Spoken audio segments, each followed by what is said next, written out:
Okay, girls and gentlemen, boys and girls, murakaza neza kuri YouTube channel ya official kumizina Mungu wanyu iradukunda Jiva. Uyu munsi rero ni umunsi wa bye bye vacancy igiye kubera ahangaha ku murenge wa Gisozi. Ni ibintu byiza cyane bigiye kubera ari inyuma muri salle, ngiye kugenda mbereka ibintu bigiye kwabera. Uyu munsi ni mucikwe nyenda cyeka nko maze kurira muri introduction. Ni ibintu byiza cyane, turi kumwe traditional model dance, turi kumwe n'abantu beza cyane. Nko kuri kureba rero ahangaha turi ku murenge wa Gisozi, tugiye kwinjiramo hariya ndagenda mbereka n'ibindi bintu byinshi cyane. Okay, murakaza neza rero tugende. Ciao ciao. I don't ever slow up, no I don't take shit. I got no love for the fakeness. If you wanna play tough and wanna hate this, I'll always show up. I don't ever slow up. Okay, ladies and gentlemen, boys and girls, murakaza neza kuri YouTube channel ya official again. Niwa Mungu wanyu iradukunda Jiva. Uyu munsi nkuko natangiye mbibabwira agiye kuba icyo bita bye bye vacancy, harimo ibintu byinshi cyane. Nababwiye ngo turaza kureba icyo bita tradition dance, turaza kureba fashion, ndetse turaza no kureba byinshi cyane mwebwe muraza kwa muranga muraza kubireba nyine.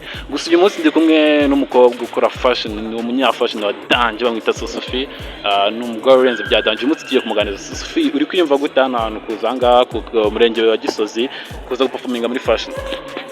Ndi kumva ari ibintu birenze cyane bishimishije, kuba baduhaye umwanya ubaye vacancy, ni byiza cyane pe, ni byiza. Hari abantu benshi bari ba fashion cyangwa se bumva fashion bakavuga ati ubundi fashion imaze iki? Wowe kuri wowe fashion gutasobanura abantu bakabwira ati fashion ubundi fashion imaze iki? Kuki dukora fashion? Impamvu dukora fashion, hari abantu bavuka bafite impano, hari abantu bavuka bafite impano z'ubudozi, bafite kudoda modeli zitandukanye, hari n'abandi bavuka bafite impano zo kugenda neza mu buryo bakamamaza iyo myenda abo bantu baba badoze. Okay, muri make ya fashion, fashion ibereyeho kwamamaza imideli, kwamamaza imyenda nyine. Fashion ni akazi pe kandi ni n'imana. Okay, muri make rero Sophie, ahangaha ntabwo aje kubera ibintu byo kumurika imideli no kubyina gusa, hari n'ikindi gikorwa cyaje kubabera. Icyo gikorwa kintu cyaje kubera ahangaha wakitubwira nacyo? Yego, hajemo igikorwa cyo kuba twashishikariza urubyiruko rutuye muri Gisozi n'urwa rutuye ahandi hose hirya no hino uburyo twakirindamo sida. Yego. Okay, tutavuze amagambo menshi rero reka tumusezere Sophie, tugiye kureba ibintu byose bigiye kubera ahangaha. Byose ndabanyuza kuri YouTube channel ya official. Mwene mucikwe. Sophie arakoze cyane. Ciao ciao. Aho ngaho nyine twese dutangirana n'umugore wo muri Réseau de Femmes, niwe waje adugezaho impanuro zo kwirinda sida, tubwira ikibisa cya sida, baduha n'udupapuro baraduhugura cyane. Ahangaha bari kuduhugura batubwira nyine ingaruka za sida, uko yandura, icyo ari cyo nyine, batubwira namwe ingaruka za sida murazizi, tuyirinde. Namwe bajene muri ahangaha mwirinde sida kabisa, ni ikintu kibi cyane. Ukuntu abidusobanuriye twarabyumvishe, urubyiruko by'umwihariko badukeneye n'amafilime nyine. Gusa yo nshobora kutaza kuyigaragaza, gusa nyine uyu mugore wo muri Réseau de Femmes yaje bigaragaza, twaramushimiye twese. MC wacu yaramushimiye.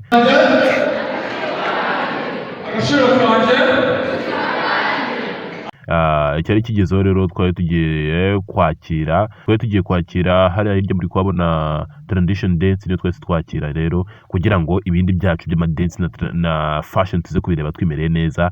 Iyo havagaho umuntu umwe hahita hajyaho igikorwa kimwe muri ibyo ngibyo.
aho ngaho rero twese dushimira abo bana bakoze neza cyane, twarabashimiye twakira Fande.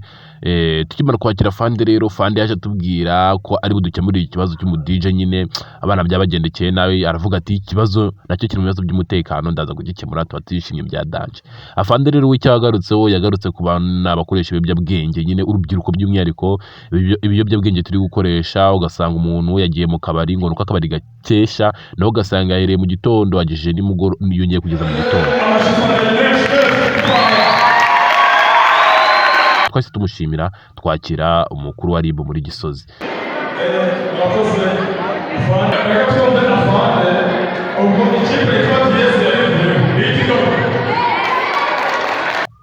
Umukuru wa RIB nawe rero ntabwo yavuze ibintu byinshi, we yaje dusobanurira ku bijyanye na ruswa, ruswa nimbi, yatubwira ruswa icyo ari cyo nyine, turanasubiza bamwe barasubije ndaza kubibereka, tubaza utubazo nyine. Gusa icyo nababwira ahangaha, mwirinde ruswa kabisa, kuko ruswa ntabwo ari ikintu cyiza cyane, bitewe n'uko bansobanuriye naje gusanga ruswa atari nziza cyane. Ahangaha rero uyu muyobozi navaho nta wundi muyobozi turi bwongere kwakira, tugiye kwakira show gusa ikintu cyaje kunangaza, ba Kaboss ntabwo aribo bantu babyinnye neza. Abana babyinnye neza namwe muraza kubareba, muraza kujajinga. DS Kids Africa ntabwo ariyo yabyinnye neza cyane kabisa, muraza kujajinga, muraza kubireba. Abana bambaye ibitenge n'amajipo barakomye kabisa, ibyo ko ba Kaboss rero bakoresheje igihe kinini cyane, gusa nabyo turaza kubireba, turebe nyine uko bihagaze. Ndabakunda cyane rero, tugiye kureba noneho show ya nyayo nibwo igiye kujya yatangira. We ntucikwe, ndabakunda cyane, gusa kugira ngo subscribe. Ikindi kandi amategeko y'u Rwanda agira igihano kigenga umuntu wafashe atanga cyangwa yakira ruswa bakamukatira imyaka.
byinshi kandi byiza turi kugira ngo dusabe amakipe yakinnye aya makipe abakinnyi bazaba nibaza uyu munsi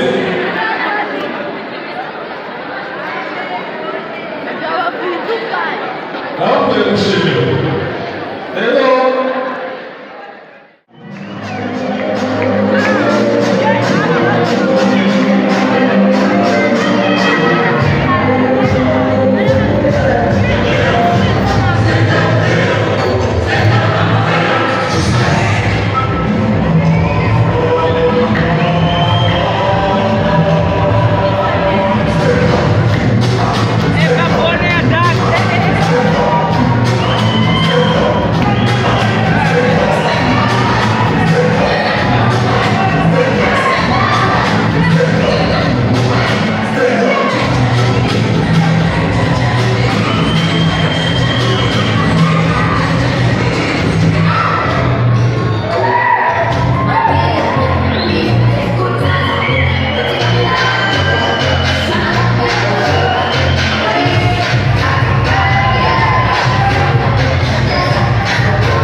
ndabashimira cyane rero mwebwe twabanye kuva video gitangira kugeza igeza hagaha. Murakeka rero cyangwa se murabibona ko nababeshye. Fashion mwashakaga iraje niyo dusojeho. Ba Days Kids Africa bababyiniye mwabibonye, n'abandi bana nyine bababyiniye aho ngaho. Rero ibyo biri kureba imbere bari gukina ya filime nababwiraga cyangwa se ya indi twigisha kwirinda sida. Aha ngaho ubutumwa nyamukuru bwari buhari bwari ukwirinda agakoko gatera sida. Mw'abantu mwe mukore, nimba bidakuraniye byibuze ukoresha agakingirizo, ukifata nimba bikunaniye koresha agakingirizo kabisa. Ariko kugira ngo wanduze abandi cyangwa se bakwanduze byaba ari ibintu bibi cyane. Icyizere cyawe kiratakara, ukiheba, waba uri ku ishuri kumva n'ubundi uzapfa vuba. Oya, tubyirinde kabisa. Kwirinda bita kwivuza niyo ngingo nyamukuru yari hari. Gusa hari imbere hari handitse ngo twishakemo ibisubizo mu guhangana na virusi itera sida. Ni twebwe tugomba kwishakamo ibisubizo. Ndabakunda cyane n'uwa Mungu wanjye dukunda Jiva. Rero kugenda uko subscribe wandike na talent igukomye hanga cyangwa se igushimishije. Ciao ciao.